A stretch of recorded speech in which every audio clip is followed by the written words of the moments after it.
UP police में तैनात एक दरोगा और पत्रकार ने मिलकर अपनी गाड़ी में एक नाबालिग बच्ची का सरेआम बलात्कार किया और फिर उसे बदहवास हालत में उसके घर के बाहर फेंक कर चले गए। सोचिए कि कितना खतरनाक है कि एक पुलिस अफसर रात को पेट्रोलिंग के नाम पर उत्तर प्रदेश की सड़कों पर निकलता है, लेकिन उस गाड़ी में पेट्रोलिंग की जगह 2 घंटे तक लड़की के जिस्म को नोचा जा रहा था। खाकी वर्दी पहने इस भक्षक की हैवानियत की पूरी दास्तां सुनेंगे तो आप भी हैरान हो जाएंगे।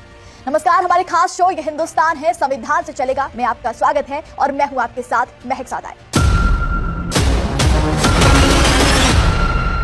ये घटना उत्तर प्रदेश के कानपुर की है, जहां बीते सोमवार की रात को लोगों की सुरक्षा के लिए दरोगा अमित कुमार मौर्य सड़कों पर अपनी स्कॉर्पियो लेकर निकला था।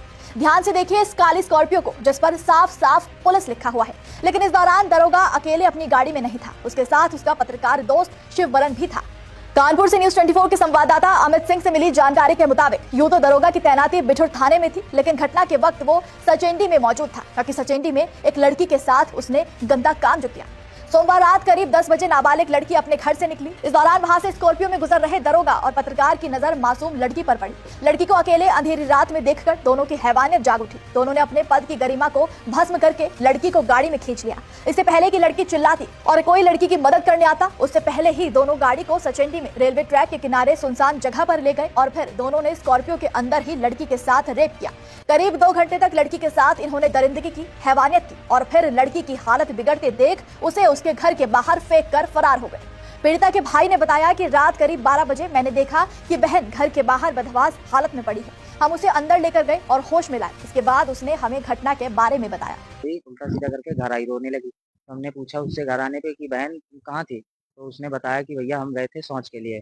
हमें पीछे से मुंह बंद करके हमें 2 लोगों ने उठा के गाड़ी में बंद करके उधर रेलवे के किनारे ले गए और हमारे साथ मतलब गंदा काम वगैरह किया। फिर इसके बाद बोले कि मतलब अगर घर पे बताओगे तो जान से मार देंगे तुम्हें।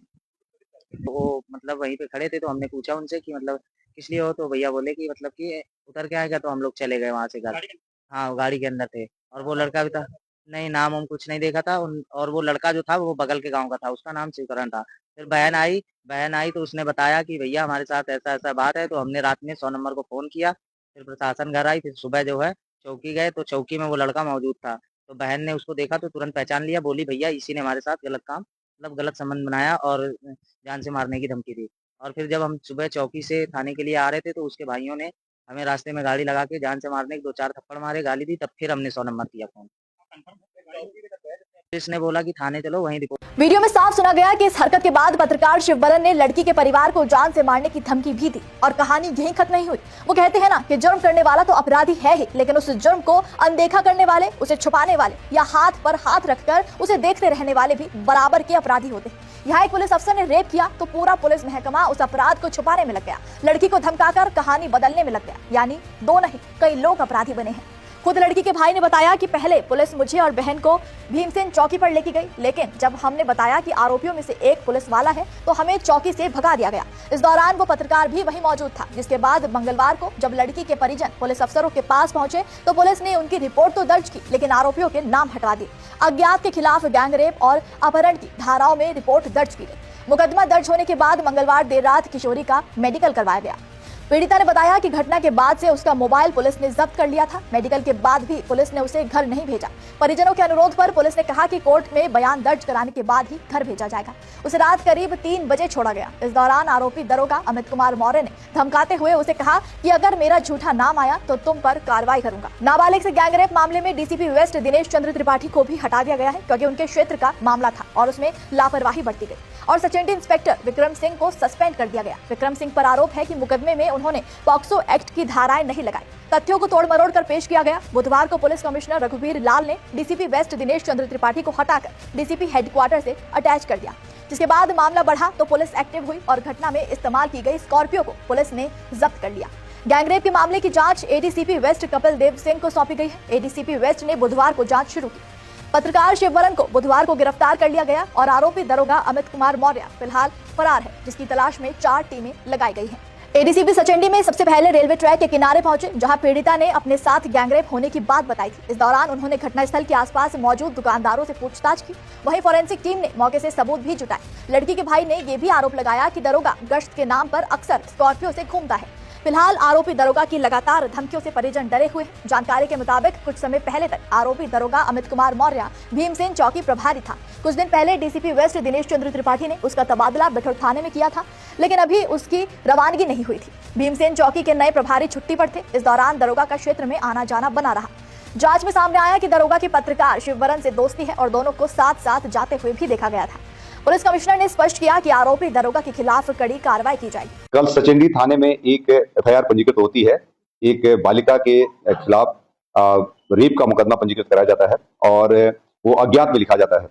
बालिका के बयानों के आधार पे दो लोगों का नाम प्रकाश में आता है। एक शिववरण है जो पत्रकार हैं और दूसरे एक सब इंस्पेक्टर का नाम प्रकाश में आता है। शिववरण की अरेस्टिंग हो चुकी है। हमारे सब इंस्पेक्टर जो अमित मौर्य हैं ये अभी फरार चल रहे हैं। उनकी अरेस्टिंग के लिए 4 टीमें लगा दी गई हैं और जल्दी ही उनकी भी अरेस्टिंग हो जाएगी।